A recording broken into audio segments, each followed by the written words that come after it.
Assalamualaikum warahmatullahi wabarakatuh.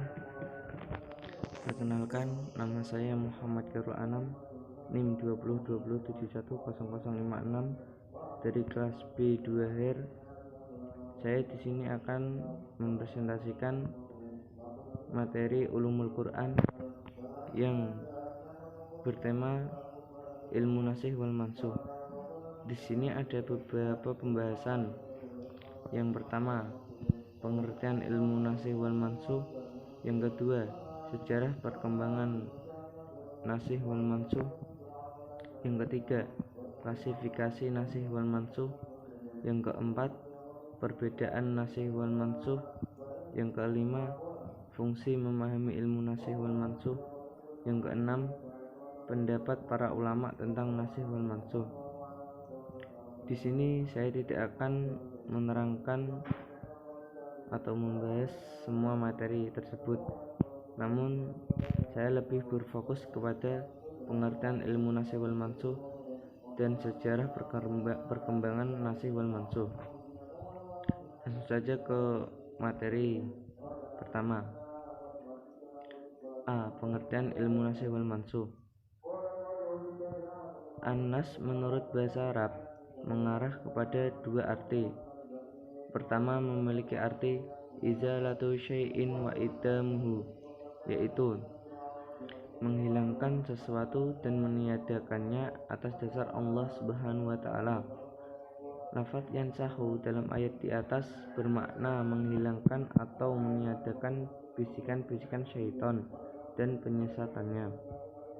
Kedua, memiliki arti naqalu al syai'i wa tahwiluhu ma'a baqaihi fi nafsih, yaitu menyalin dan memindahkan sesuatu dengan tetap menjaga perkara yang disalin tersebut.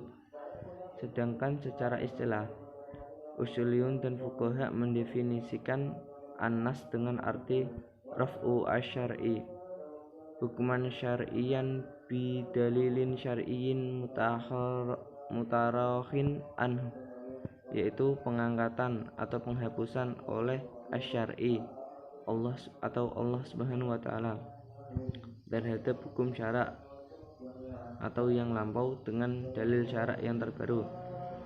Yang dimaksud dengan pengangkatan hukum syarak adalah penghapusan kontinuitas pengamalan hukum tersebut dengan mengamalkan hukum yang ditetapkan terakhir. Yang kedua, sejarah ilmu nasikh wal mansukh. Asal mula timbulnya teori nasikh ialah bermula adanya ayat-ayat yang menurut anggapan mereka saling bertentangan dan tidak dapat dikompromikan. Pengertian nasikh tampak mengisyaratkan ruang lingkup objek atau kajian nasikh mansukh yang cukup luas di satu pihak, dan sejarah nasikh mansukh di pihak lain memiliki ruang lingkup yang cukup luas.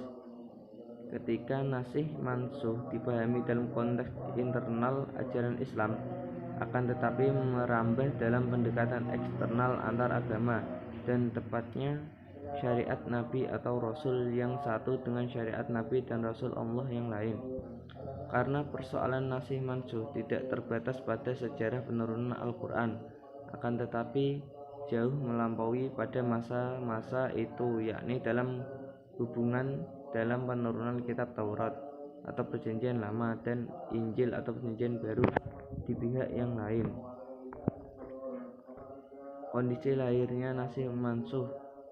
Kondisi dan situasi mendesak yang menyebabkan lahirnya ilmu nasikh mansukh adalah juga yang menyebabkan munculnya ilmu asbab an-nuzul, karena ahli-ahli hadis tidak sepakat bahwa Rasulullah SAW memberikan isyarat tentang kedua ilmu tersebut atau memerintahkan untuk menyusun keduanya baik secara eksplisit maupun implisit.